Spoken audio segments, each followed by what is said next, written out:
Lumix G80 to jeden z nowszych produktów Panasonica w serii Lumix G, którego cena pół roku po premierze ukształtowała się na poziomie około 4400 zł.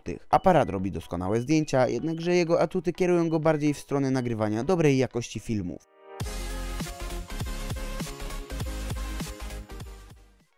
W pudełku poza standardowymi papierkami znajdziemy uszczelniane body.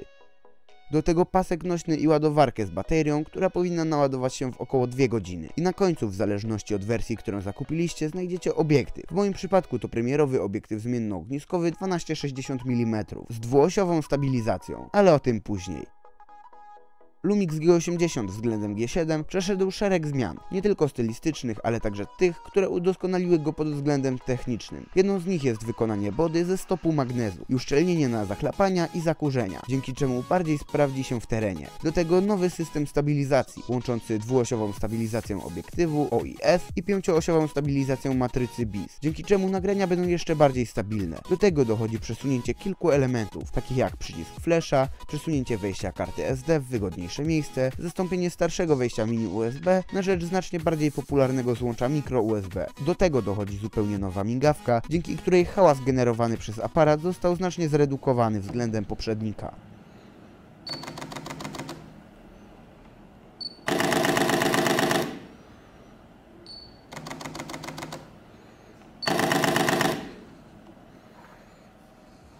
A skoro jesteśmy w temacie migawki, aparat oferuje nam ją w 3 rodzajach: mechaniczną, elektroniczną i taką, dzięki której dostępny czas naświetlania możemy zwiększyć do minuty. To przyda się przy nocnej fotografii i wykonywaniu zdjęć nieba.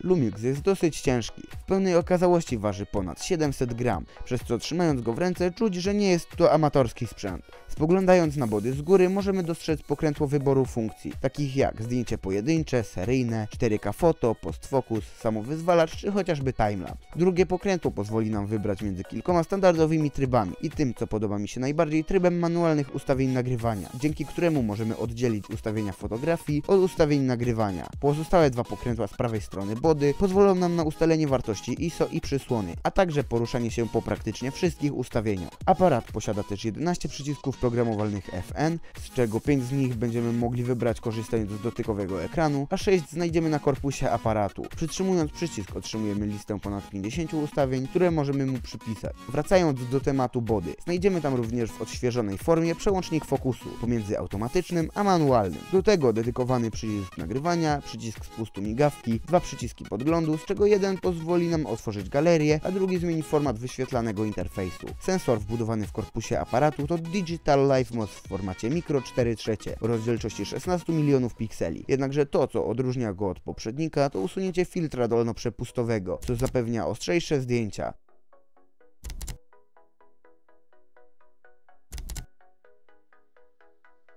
Które zaraz po wykonaniu będziemy mogli podejrzeć na odchylanym w 2 osiach wyświetlaczu, wykonanym w technologii TFT o rozdzielczości 1 megapiksela i częstotliwości 60 Hz. Reakcja na dotyk jest niemalże nieodróżnialna od wyświetlacza standardowego smartfonu. Wyświetlacz odchylany w 2 osiach jest dla mnie bardzo przydatny, biorąc pod uwagę to, że wyświetlacz mojego poprzedniego aparatu ciągle blokował się na stopce statywu, a nawet jeśli światło otoczenia będzie zbyt ostre, żeby oglądać obraz na wyświetlaczu, aparat oferuje nam wizjer cyfrowy z regulacją dioptrii, +/-4, dzięki czemu nawet osoby z wadą wzroku będą mogły swobodnie go używać. Wizjer o rozdzielczości 2 megapikseli pokazuje nam pełny kadr rejestrowany przez aparat, wyświetlając cały interfejs widoczny na wyświetlaczu. Otrzymujemy również opcję automatycznego przyłączania się pomiędzy wyświetlaczem a wizjerem, gdy dioda podczerwona zostanie zasłonięta. Niestety, ale producent nie zaopatrzył aparatu w żadne wejście ładowarki, przez co długie timelapsy będą wymagały od nas dokupienia zewnętrznego zasilacza i adaptera. Z prawej strony body znajdziemy 2 gumowe zaślepki. Jedna zakrywa 3,5 mm wejście audio i wejście pilota, którego nie otrzymujemy w komplecie. Natomiast druga zakrywa wejście micro USB i micro HDMI, które w odróżnieniu od Lumixa G7 oferuje nam możliwość Live View, czyli podglądania na żywo obrazu na zewnętrznym monitorze w czasie nagrywania, czego zdecydowanie brakowało poprzednikowi. Wreszcie przechodzimy do tematu nagrywania, czyli czegoś, do czego stworzony został ten aparat. Pierwszym elementem, o którym warto wspomnieć, jest nowy system stabilizacji, dzięki któremu nagrania będą znacznie stabilniejsze. W tym temacie wygląda to tak, jak na widocznych ujęciach. Film z prawej strony został nagrany przy użyciu stabilizacji, natomiast film z lewej ma tę opcję wyłączoną. Co do tego, jak sprawuje się nowa stabilizacja, ocenę pozostawiam Wam. Jeżeli chodzi o ISO, to niewiele się zmieniło od Lumixa G7. Nadal mamy 25600 dla zdjęć i 6400 dla filmu. Tutaj ponownie ocenę jakości nagrań przy słabym oświetleniu pozostawiam Wam. Opinią możecie podzielić się w komentarzu.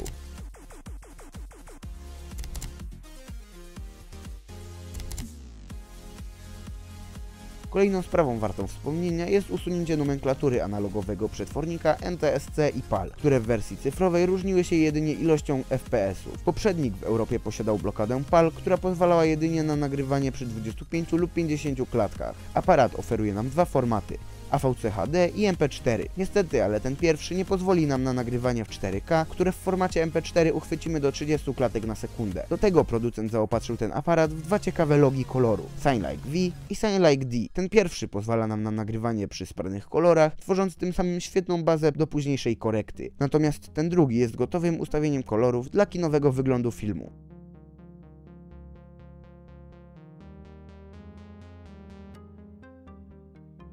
Kolejną istotną sprawą jest poprawione ostrzenie, które odbywa się jeszcze szybciej niż w poprzedniku, który miał w zwyczaju gubić ostrość w czasie nagrań. To, co mi się spodobało, to fakt, iż obiektyw zachowuje się bardzo cicho, czego nie można powiedzieć o samym aparacie, który w czasie swojej pracy wydaje nieznaczny, jednakże drażniący szum, który tak samo dobrze jak dźwięk ciasno spasowanych pokręteł zbiera zbyt czuły mikrofon, nawet przy czułości minus 12 dB.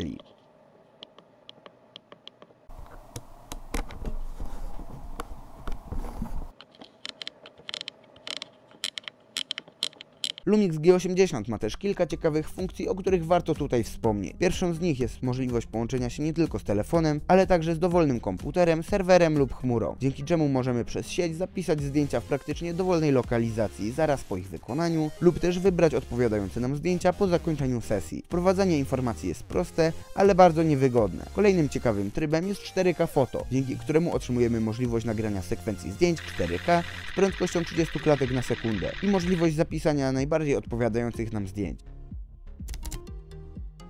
Do tego najnowszy tryb w aparatach Panasonica Post Focus, w którym aparat łapie ostrość dla wszystkich punktów, po czym łącząc zdjęcia tworzy jedną ostrą kompozycję, co szczególnie przyda się przy makrofotografii, gdzie trudno jest złapać interesujący nas punkt ostrości. Nie mniej ciekawym trybem jest timelapse, w którym Lumix, w przeciwieństwie do prostej kamerki za 300 zł, nie wyrównuje ekspozycji, co dla trybu manualnego skutkuje przesadnym prześwietleniem lub zaciemnieniem kadru, lub w przypadku trybu automatycznego spotkają nas nieprzyjemne przeskoki ekspozycji. Do tego nie otrzymujemy możliwości wyłączenia zapisu zdjęć, przez co dosyć szybko możemy zapchać nimi kartę. Podsumowując, aparat jest bardzo ciekawym wyborem, wnoszącym dosyć sporo nowatorskich zastosowań do codziennej pracy. Poza wszystkimi funkcjami wymienionymi w filmie, aparat umożliwia nam też wstępną obróbkę naszych zdjęć na najprostszym poziomie. To, czy będziecie chcieli wydać na niego ponad 1500 zł więcej w porównaniu do Lumixa G7, pozostawiam waszej ocenie. Moim zdaniem korzystnych zmian jest na tyle dużo, że jak najbardziej warto.